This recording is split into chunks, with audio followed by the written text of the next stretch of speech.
Ya, oke. Selamat siang. Assalamualaikum warahmatullahi wabarakatuh. Sekarang saya bersama dengan Bapak Win Rezaldi selaku Sekretaris Jenderal Asosiasi Logistik Halal Indonesia atau AHLI. Betul ya, Pak? Iya. Ya.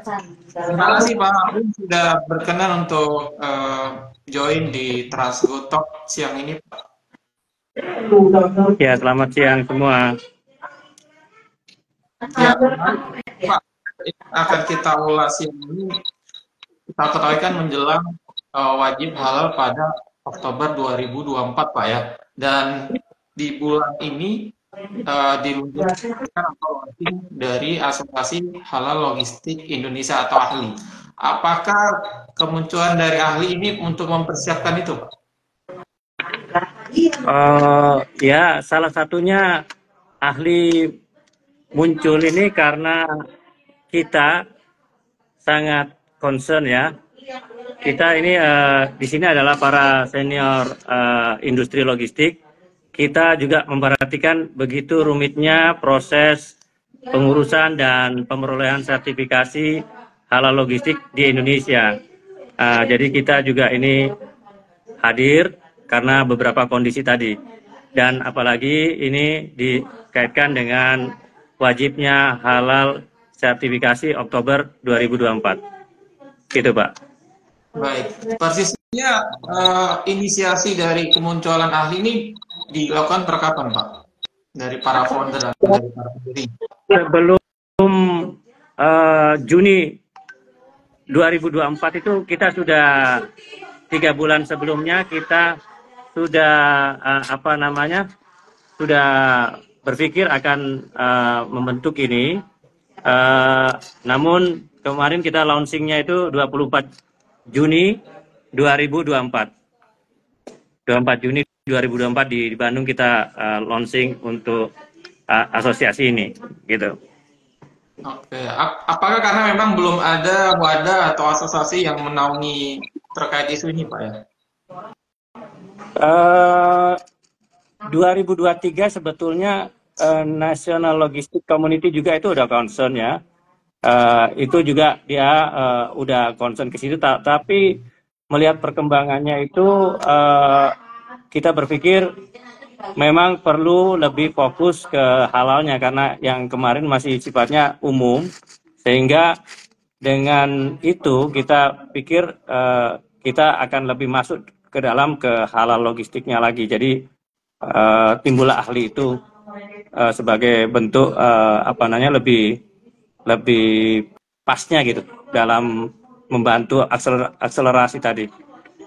Oke, Gitu. jadi secara visi dan misi lebih jelas, Pak ya, dari undangan AHLI ini, Pak ya. Ya, visinya kita jelas bahwa kita di sini ada profesi penanganan dan sertifikasi logistik halal terwujudnya kebijakan yang berkualitas dan akuntabel tadi ya, dan orientasinya pada keselamatan barang itu sendiri ya, dalam penanganannya, pengangkutannya, dan orientasinya ini pada kepentingan masyarakat, pemegang kepentingan kemajuan bangsa dan negara Indonesia terutama, baik itu nasional maupun internasional. Kemudian kita juga berperan aktif dalam melakukan kajian analisis, memberikan informasi, saran, serta rekomendasi kebijakan yang berkualitas kepada kebijakan.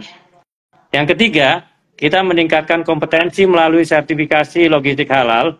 Dan yang keempat, kita melaksanakan kerjasama dan advokasi kebijakan dengan penentu kebijakan dan masyarakat tersebut. Itulah visi dan misi AHLI. Baik. Tapi dari sisi potensi bisnisnya atau secara industri, sebenarnya kalau hitungan dari AHLI, seberapa besar sih Pak untuk halal logistik di Indonesia, Pak? Kita berhitungnya begini, kita karena adalah populasi muslim yang besar ya, kita besarnya sekitar 87% dari populasi kita yang 229 juta itu 87%. Kemudian juga dengan perhitungan dukungan pemerintah yang sudah menetapkan regulasi Undang-Undang 33 tahun 2014 tentang jaminan produk halal tersebut.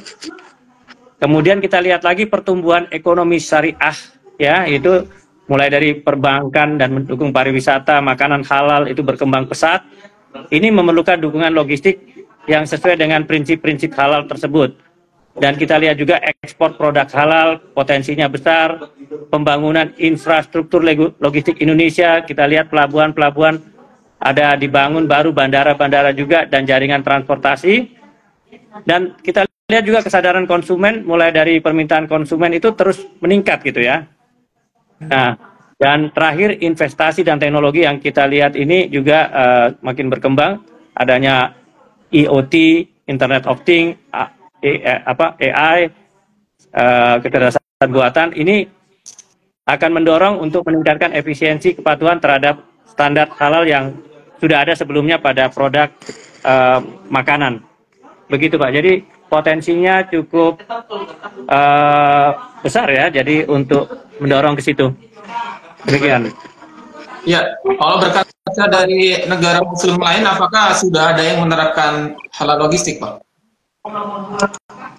Dari sisi perusahaan lain ya, kita lihat itu kemarin baru terhitung 2024 itu pertengahan bulan baru sekitar 50-an. 50-an perusahaan logistik yang memiliki sertifikasi halal logistik. Jadi masih cukup banyak perusahaan logistik ya, di mana di dalamnya ada transportasi, ada pergudangan dan fasilitas pelabuhan di situ ya. Gitu. Oke. Baru sekitar 50 perusahaan. Artinya secara kesiapan untuk menuju wajib halal ini di mata ahli seperti apa untuk perusahaan logistik yang lain, Pak? Nah, jadi kita lihat, meskipun baru 50 perusahaan logistik itu akhirnya menggugah sisanya yang mungkin sekian persen tadi, adanya mulai kesadaran meningkat ya, kita menyadari pentingnya halal itu ya. Tetapi memang harus didorong dari sosialisasi, edukasi ya, pemerintah juga gencar-gencarnya kita lihat kita lihat di sosmed, di seminar segala macam itu. Kemudian tadi dengan fasilitas yang ada, sertifikasi proses standar operasional yang ada, itu kita lihat mestinya tidak ada masalah dengan kesiapan. Cuma diperlukan kolaborasi dan kemitraan yang lebih baik itu pada stakeholdernya, dan kita bisa mempertimbangkan tantangan dan kendala yang dihadapi seperti biaya implementasi, skala usaha, standar regulasi, dan juga dukungan pemerintah ini yang kita perlukan supaya menjelang ini benar-benar siap para pelaku daripada logistik tersebut. Itu Pak. Kalau dari sisi kesiapan infrastruktur atau mungkin sumber daya manusianya, Pak? Ya, kesiapannya kita lihat sistem sertifikasi ini sudah dibentuk oleh lembaga sertifikasi halal seperti MUI, ya. Ada juga BPJPH di situ yang telah membangun sistem sertifikasi yang memang kita lihat cukup komprehensif, ya, seperti HAS 23005 itu. Kemudian mereka juga untuk produk makanan mereka sudah memiliki laboratorium penguji ya bahan baku makanan ini yang sebelumnya mereka sudah sertifikasi dan sedang disertifikasi dan akan disertifikasi. Jaringan transportasi kita lihat ke depan ini infrastruktur juga sudah mulai ada penyempurnaan dari pemerintah, teknologi informasi juga ini sudah cukup lumayan ya untuk memastikan integritas produk tersebut. Sedangkan dari SDM kita lihat pelatihan pendidikan sertifikasi ini udah gencar dilakukan oleh LPH kemudian ada juga dari concern juga daripada ahli untuk melakukan pelatihan ini ya. Kemudian tenaga ahli yang memahami itu diharapkan bisa melakukan audit secara efektif. Lalu kesadaran dan kepatuhan ini memang perlu tetap digaungkan agar kesiapan infrastruktur dan SDM yang sudah ada ini bisa bisa dimanfaatkan, ya, termasuk regulasi yang memang udah disiapkan 10 tahun yang lalu,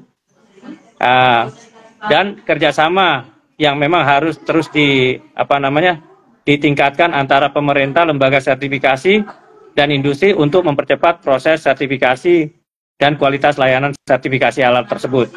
Ya, oleh karenanya secara keseluruhan kita lihat kesiapan infrastruktur dan SDM Indonesia ini sedang berkembang dengan baik menurut saya. Kita optimis ya, meskipun masih ada beberapa tantangan yang perlu diatasi seperti kapasitas laboratorium, pelatihan SDM yang lebih intensif. Saya rasa itu. Oke, sejauh ini dari pihak pelaku logistiknya apakah masih ada resistensi Pak dengan kewajiban ini Pak nanti? Tentu resistensi pada setiap peraturan berlaku itu akan ada dari pelaku usaha, seperti pertimbangan biaya tambahan ya. Itu dia memerlukan paling tidak investasi tambahan ya, pelatihan SDM segala macam, itu pasti mereka mempertimbangkan itu sehingga terjadi resistensi. Kompleksitas proses juga mempengaruhi ya, administrasi dan dokumentasi itu yang melibatkan banyak prosedur ya. Banyak pelaku ini mungkin terlalu rumit dan makan waktu, kemudian kurangnya kesadaran dan pemahaman ya. Jadi mereka juga belum sampai dalam pemahamannya dan kesadarannya. Dan kemudian tadi disebutkan ada juga keterbatasan sumber daya yang kita bilang SDM-nya juga sebetulnya udah mulai concern, tapi ada keterbatasan. Dan ya dia memerlukan SDM yang lebih dalam proses ini ya. Kemudian persepsi dasar permintaan itu kita lihat ada yang merasa tidak perlu berinvestasi dalam sertifikasi halal, itu juga mengakibatkan resistensi. Dan terakhir adalah kompetisi. Jadi perusahaan itu mungkin khawatir bahwa dengan mematuhi sertifikasi halal dapat mengurangi daya saing karena ada peningkatan biaya tadi. Padahal mungkin sebaliknya, mungkin mestinya daya saingnya lebih baik gitu. Itu, Pak. Ya, dalam konteks tadi sudah ada kesadaran atau sudah ada permintaan, itu datangnya dari apakah lebih baik dari pihak industrinya atau manufaktur atau pemilik barang Pak, ketimbang dari pelaku logistiknya Pak? Ya, kalau kita lihat permintaan itu dari produk bahan pangan, karena secara holistik mereka harus sekarang ini termasuk jasa transportasi dan jasa penyimpanannya itu harus dijamin kehalalannya. Jadi tidak bisa hanya produk bahan pangannya saja, tetapi juga mulai dari transportasi, penyimpanannya, kemasannya itu udah harus diperhatikan juga faktor yang bisa mengakibatkan kontaminasi dan kehalalannya gitu. Nah, oleh karenanya itu sebetulnya pemerintah dan lembaga itu bisa meningkatkan upaya ya dalam sosialisasi edukasi, terus bisa juga melakukan insentif program, termasuk simplifikasi proses dan pengembangan SDM. Itu menurut hemat saya ya. Jadi ini sebetulnya bisa diatasi tadi yang resistensi tadi. Gitu. Oke. Artinya logistiknya tidak mencakup hanya di industri makanan Pak ya. Maksud seperti farmasi ataupun yang lain juga termasuk dalam ini ya, kewajiban Pak ya. Betul, jadi termasuk jasa transportasinya dan jasa penyimpanannya itu termasuk di dalamnya sesuai dengan beberapa peraturan Kementerian Agama nomor itu juga PP 39 nomor tahun 2021, kemudian KM Agama, Kementerian Menteri Agama itu putusan Menteri Agama nomor 748 tahun 2021. Jadi ada jenis penyimpanan dan jenis pendistribusian termasuk pergudangan di sana yang memang memerlukan proses sertifikasi karena mengangkut makanan dan minuman atau produk itu berupa jasa gitu. Ini yang perlu diperhatikan gitu. Baik. Oh, dari sisi kegiatan atau program yang sudah dicanangkan dari ahli, Pak, apa yang akan dilakukan, Pak, untuk bisa mengakselerasi hal logistik ini, Pak? Ya, kita kemarin udah melakukan workshop di Bandung itu ya. Kita juga yang memperakarsai workshop di Ulbi 24 Januari 2024 kemarin. Kemudian sebelumnya sebetulnya udah ada juga workshop atau seminar. Seminar ya, bukan workshop. Waktu di Ulbi itu seminar. Sebelumnya ada seminar nasional itu kita lakukan di ITL Trisakti ya. 2 bulan sebelumnya itu kita udah lakukan seminar. Dan kemarin kita juga udah mempersiapkan trainer untuk pembinaan sumber daya SDM-nya itu ada 10 daripada trainer itu kita coba latih untuk nanti kita lakukan workshop di pertama kita di perdana kita di 16-17 Juli. Diharapkan akan bertahap kita akan melakukan workshop ini dalam mendukung sertifikasi yang profesional. Termasuk nanti kita juga melakukan pendampingan dan konsultasi. Ada klinik nanti sertifikasi halalnya. Kolaborasi kita lakukan dengan semua lembaga yang terkait seperti LPP, POM MUI.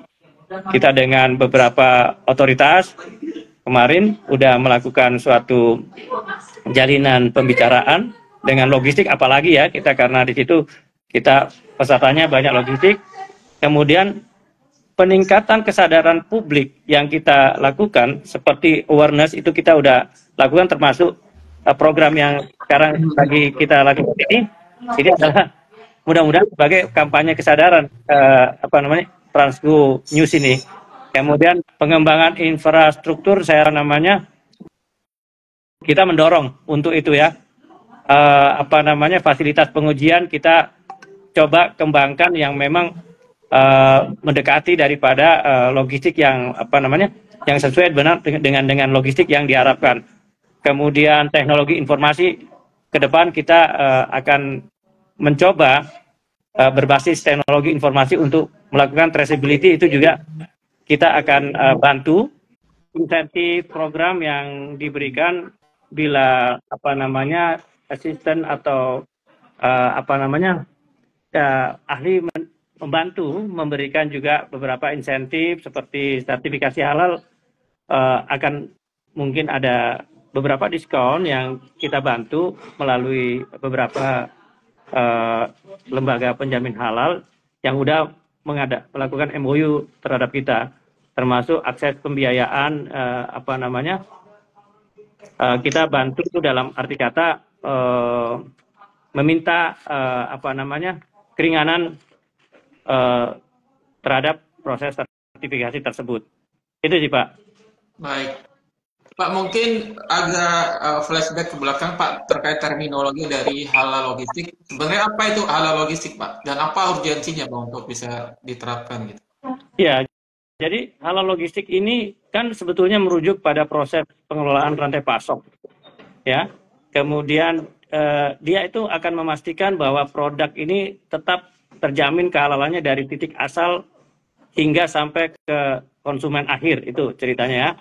Nah, di mana end-to-end ini mencakup semua aspek logistik mulai dari transportasi ya, ada mulai transportasi, penyimpanan, penanganan dan distribusi barang. Nah, dalam konteks ini halal itu berarti produk tersebut sudah sesuai dengan hukum Islam yang tidak hanya mengharuskan bahan yang digunakan itu bersifat halal, tapi juga dia dipastikan bahwa produk tersebut tidak tercemar atau terkontaminasi oleh bahan-bahan haram selama proses logistik tersebut. Itu halal logistik yang kita dapatkan dari beberapa referensi. Gitu Pak. Oke, terkait urgensinya dan harus wajib diterapkan di Oktober nanti apa Pak? Ya, kita tahu tadi udah disebutkan juga bahwa kita ini populasi muslim yang besar, kepercayaan konsumen muslim ini sangat dan berkembang malah ke seluruh dunia ini. Kita perlu menjaga kepercayaan konsumen tersebut agar tetap produknya ini terjamin kehalalan halalnya hingga dikonsumsi. termasuk integritas daripada produk tersebut. Ekspektasinya kita coba penuhi ya, tadi 100% ya, kita nggak mau setengah-setengah gitu kan.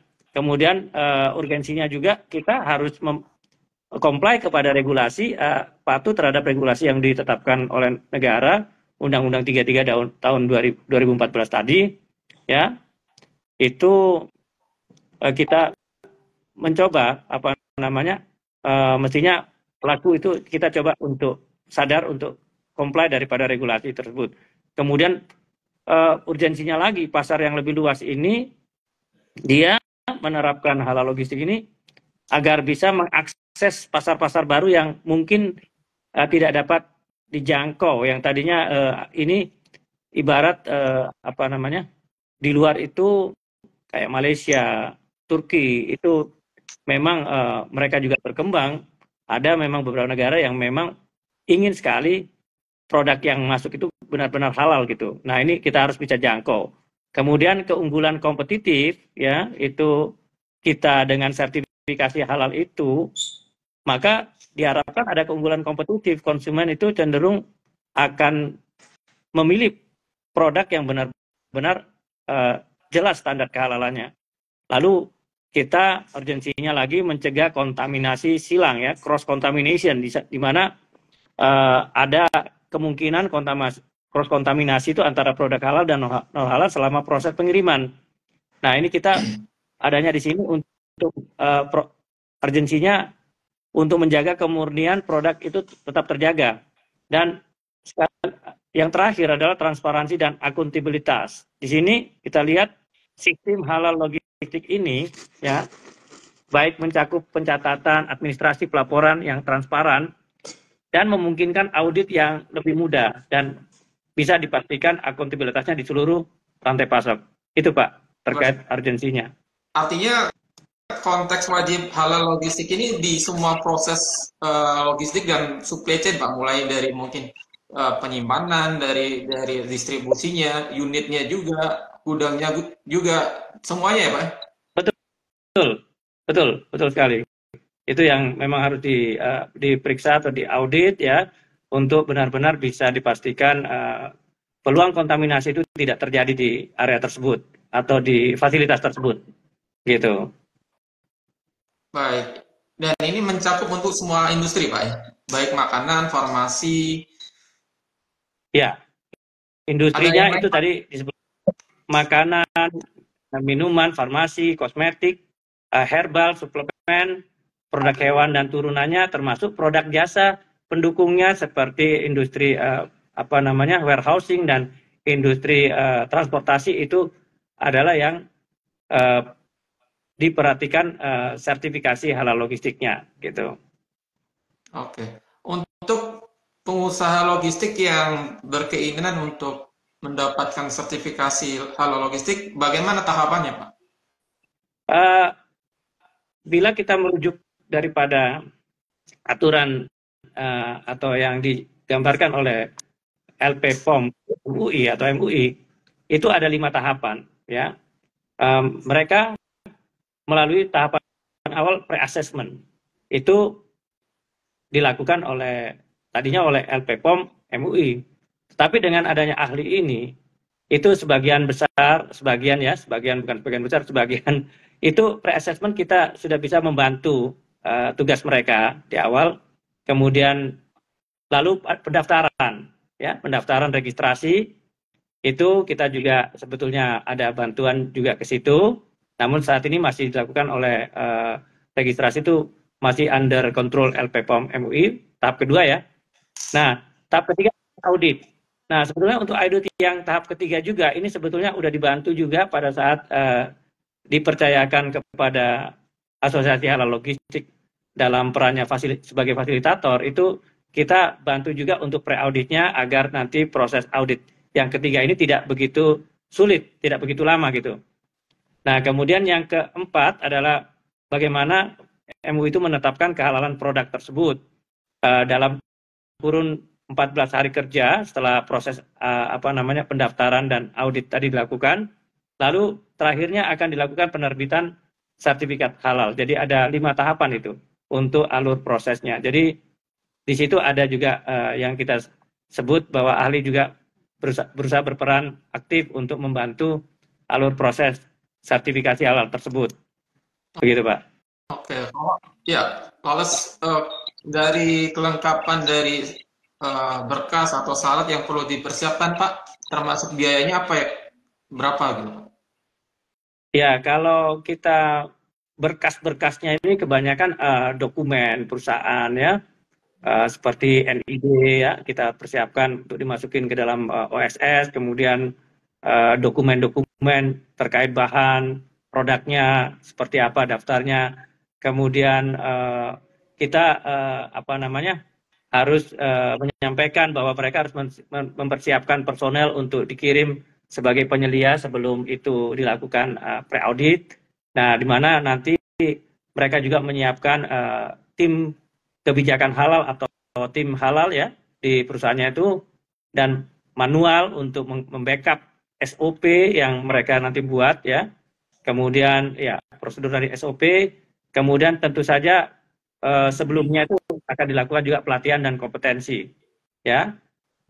Kemudian dokumen-dokumen pendukung terkait dengan bahan-bahan tadi yang permohonan sertifikasi diajukan ya, pengajuan, lalu akan ada audit lapangan yang kita sebut tadi pre-audit ya, pre-assessment ini kita cek juga semuanya, dan tentu saja syarat yang paling utama adalah keputusan dan penerbitan sertifikat yang dilakukan oleh LPPOM ini. Ini yang merupakan syarat untuk memperoleh daripada sertifikat tersebut.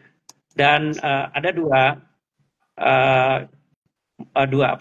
hal yang dilakukan pada halal assurance system itu adalah SJH, sistem jaminan halal, dan SJPH, sistem jaminan produk halal. Ini juga merupakan dua yang menjadi satu yang merupakan syarat utama, di mana mereka ini sistem ini terdiri dari SJH sendiri terdiri dari 11 kriteria, dan SJPH itu terdiri dari 5 kriteria. Itu yang harus diperhatikan untuk memperoleh sertifikasi. Dan untuk biayanya kisaran itu ya ini kurang lebih ya, ini di luar pendampingan. Itu mestinya kalau perusahaan kecil itu di antara 18 sampai 21 ya. Sedangkan untuk perusahaan menengah besar itu antara 33,5 sampai ya sekitar 38,5. Itu cuma kurang lebih ya. Sebetulnya itu tergantung daripada besar kecil perusahaannya, besar kecil usahanya itu. Jadi saya lihat juga akan lebih kecil mestinya dari standar ISO yang biasa dilakukan. Biayanya kurang lebih seperti itu untuk memperoleh biaya sertifikasi. Saya rasa itu relatif ya. Itu nanti bisa juga diakses melalui LPPOM UI yang akan memberikan biaya yang fixnya setelah diberikan gambaran skala perusahaannya. Itu Pak. Dan itu berlaku sekali Pak ya, tidak ada untuk biaya perpanjangan dari sertifikasi ya Pak? Sementara ini peraturannya menyatakan berlaku sekali ya, mudah-mudahan itu bisa bisa begitu ya, jadi tidak perlu ada biaya tambahan, dan karena peraturannya masih seperti itu, insya Allah benar-benar dilakukan sekali, tapi kita berharap itu bisa diterapkan dengan baik gitu. Itu Pak. Oke. Apakah yang pemegang sertifikasi nantinya di tahun kedua dan seterusnya akan ada audit Pak untuk kesinambungan memastikan halal logistiknya Pak? Mestinya ada sedikit re-audit kalau ada tambahan baru, daftar bahan baru, itu akan dilakukan pre-audit ya, re-audit kembali gitu ya. Adapun mungkin dari pengawas juga mungkin akan melakukan random atau mungkin juga melakukan audit ulang bila dirasa memang itu perlu. Tapi kalau dirasa itu memang mereka sudah comply dan baik-baik saja, itu kembali lagi kepada regulator dan pengawas pemerintah, apakah mereka perlu apa tidak, itu mereka akan lakukan gitu. Itu Pak. Baik. Kemudian secara regulasi ini kan di bawah Kementerian Agama, tapi ada juga peran dari FPPOM MUI dan baru lagi ada peran dari ahli, Pak. Mungkin pembagian perannya seperti apa, Pak? Dari ketiga Ya, pihak ini. LPPOM itu perannya dia pemeriksaan dan audit halal ya. Dia melakukan pemeriksaan dan audit halal. Kemudian dia juga melakukan yang namanya fatwa halal ya. Kemudian penerbitan sertifikat halal mereka juga berperan di situ ya. Nah, sedangkan nanti ada BPJPH di situ di bawah Kementerian Agama, mereka yang memiliki regulasi dan kebijakan, penyelenggaraan sistem jaminan halal itu mereka yang lakukan, pengawasan dan evaluasi mereka juga yang melakukan, penyelenggaraan sertifikasi halal mestinya mereka juga yang melakukan. Nah, sedangkan untuk ahli sendiri, kita sebagai asosiasi hanya mengadvokasi ya sebagai fasilitator.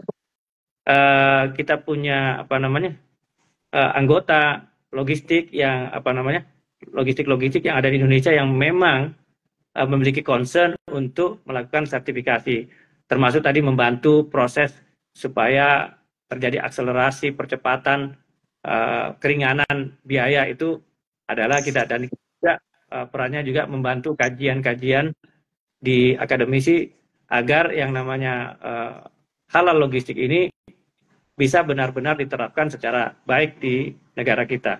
Itu sih, Pak. Baik, oke. Baik, Pak, bagaimana pendapat dari ahli terkait ketakutan pelaku logistik lain dengan sertifikasi ini akan menambah dari biaya logistik, Pak? Iya, iya. Ya, kami mengerti karena ada potensi penambahan biaya, itu seperti biaya sertifikasi, tadi peningkatan infrastruktur, fasilitas, mungkin ada sedikit modifikasi, kendaraan pengangkutnya mungkin ada sedikit modifikasi ya. Kemudian penyesuaian proses operasional, dalam implementasinya, juga dalam pelaksanaan audit internal dan eksternal itu ada biayanya mungkin ya, potensi penambahan biaya. Namun sebetulnya kita juga memberikan suatu catatan untuk mengatasi kekhawatiran itu, bahwa ada manfaat jangka panjang yang diperoleh dan kepercayaan pelanggan bila mereka memiliki sertifikasi halal dan akses juga ke pasar halal yang akan mereka dapat benefitnya setelah memperoleh itu. Dan kemudian efisiensi optimalisasi proses itu mereka insya Allah dalam penyelesaian proses operasional itu atau mematuhi itu bisa juga kesempatan untuk sekaligus meningkatkan efisiensi dan mengurangi yang namanya pemborosan, karena kita sekarang kan juga melakukan lean gitu ya. Kemudian dukungan pemerintah, di mana pemerintah tentunya harus membantu memberikan insentif dan subsidi, termasuk juga tadi pelatihan edukasi yang dilakukan juga secara masif juga oleh LPPOM MUI di situ, dan lakukan kolaborasi dan kemitraan antara penyedia layanan halal ini sehingga itu bisa lebih cepat, lebih murah. Kemudian kemitraan dengan pemasok dan pelanggan itu perlu juga dilakukan ya. Dan terakhir adalah skala ekonomi. Dengan manfaat skala ini, perusahaan besar ini dapat lebih mudah diabsorpsi ya. Namun perusahaan kecil ini juga dapat konsorsium, jadi bisa apa rame-rame lah gitu ya. Bisa asosiasi dapat membantu lah, mestinya menurunkan biaya ini melalui skala ekonomi. Jadi sebetulnya kalau diadu ya antara ketakutan dan bagaimana mengatasinya, itu sebetulnya kuncinya bagaimana solusinya. Semua itu kalau orang bilang begini, dalam bukan orang ya, ini di Quran dia bilang. Jadi dalam satu kesulitan itu ada dua kemudahan. Insya Allah kalau kita berpedoman kepada itu, semuanya bisa jadi mudah ya. Meskipun tadi ada ketakutan, termasuk resistensi itu. Tapi kalau kita belum paham, belum tahu, ya itu memang jadi suatu yang menakutkan. Tetapi kalau kita sudah paham, insya Allah itu semuanya bisa lebih lebih ringan gitu ya. Lebih tidak jadi ketakutan, tapi jadi suatu yang berbalik gitu. Itu Pak. Baik, oke. Oke, terakhir Pak Win, kalau untuk dari target dari ahli sendiri untuk tahun ini apa yang akan diselesaikan, dan untuk jangka panjang 5 tahun ke depan apa? Target ahli di tahun ini dan 5 tahun ke depan, kita lakukan kemarin, kita udah lakukan yang namanya edukasi, kita lakukan training of the trainer untuk mempersiapkan memang trainer yang memang berkompetensi di bidangnya, termasuk workshop nanti yang akan kita lakukan tahun ini secara mungkin bertahap ya. Kemudian kita tentunya melakukan fasilitasi sertifikasi halal ini. Kita targetnya insya Allah kita bisa minimal 100 perusahaan logistik setiap tahunnya. Itu kita punya target seperti itu. Kita nggak mungkin sendiri, kita mudah-mudahan dapat bantuan juga dari yang lain ya. Kemudian dengan strategi kita bisa melayani secara layanan konsultasi ya. Kemudian kita advokasi kebijakan dan regulasi tadi ya, kerjasama dengan pemerintah, menyempurnakan regulasi yang memang perlu disempurnakan gitu ya. Lalu pembangunan infrastruktur kita membangun turut mendorong ya. Infrastruktur itu supaya berkembang menyesuaikan dengan prosedur yang ada. Implementasi teknologi yang relevan kita akan coba sarankan kepada pemerintah ya, kemudian atau kepada yang stakeholder yang terkait.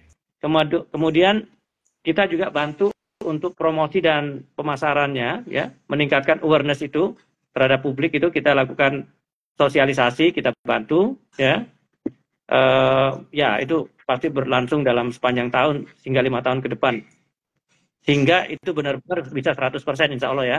Kolaborasi dan kemitraan itu yang kita juga udah lakukan sekarang ini, dan tetap kita membuka pintu untuk kolaborasi dan kemitraan, dan monitoring dan evaluasi kita lakukan untuk apakah implementasi yang kita lakukan ini sudah dalam realnya, apa masih perlu dilakukan pembenahan yang lebih bagus. Bagaimanapun dalam suatu peraturan itu ada penyempurnaan, ada revisi-revisi yang memang dilakukan, tetapi kita harus tanggap bahwa memang ini kita harus berjalan, tidak bisa bahkan kadang-kadang sedikit berlari untuk melaksanakan regulasi tersebut, karena kalau tidak kita ketinggalan oleh perkembangan di luar atau negara-negara lain yang sudah menerapkan aturan itu, di mana kita juga kan berkompetisi secara sehat, baik secara nasional maupun secara regional maupun secara internasional atau global gitu ya, Pak. Saya rasa itu yang kita bisa sampaikan target ahli ini. Demikian, Pak. Baik, oke, terima kasih Pak Wain untuk waktunya siang ini. Semoga bisa memberi edukasi sekaligus sosialisasi Pak terkait hal logistik Pak. Iya, baik, ya. Terima kasih. Ya. Oke, terima kasih Pak Wain. Iya. Sukses selalu. Sama-sama. Selamat siang. Terima kasih Pak. Ya.